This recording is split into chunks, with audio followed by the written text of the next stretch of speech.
বাংলায় আমার একটু দেরি হয়ে গেছে, একটা মিটিং ছিল গুলশান অফিসে, এই জন্য আমি ক্ষমা প্রার্থী। দীর্ঘক্ষণ আপনারা এখানে বসে আছেন।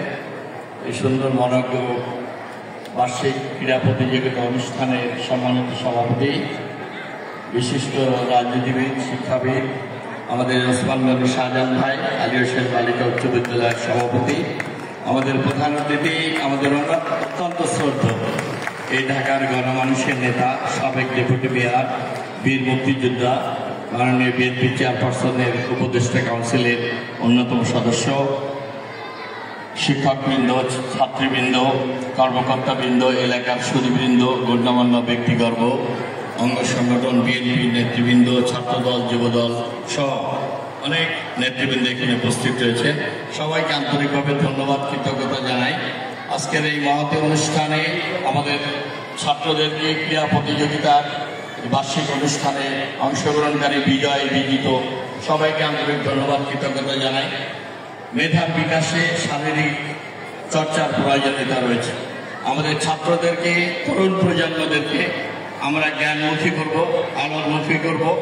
শরীর চর্চার মাধ্যমে মেধার বিকাশে, শরীর সুস্থ রাখার জন্য, শারীরিক বিকাশ, মেধার বিকাশের জন্য ক্রীড়াঙ্গনের প্রয়োজনীয়তা রয়েছে অপরিহার্য।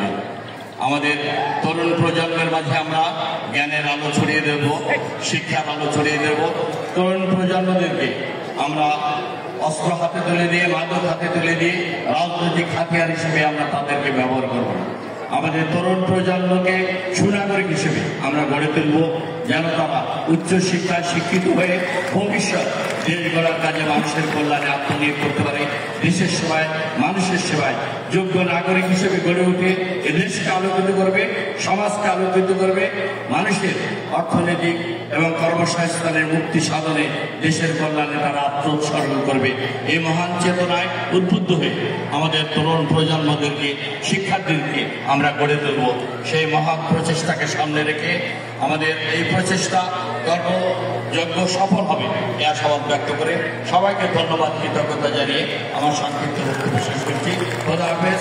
বাংলাদেশ জিন্দাবাদ, জাতীয়তাবাদী দল জিন্দাবাদ, শহীদ জিয়া অমর হোক, তারেক রহমান বীরের দেশে দেশে ফিরে আসবে।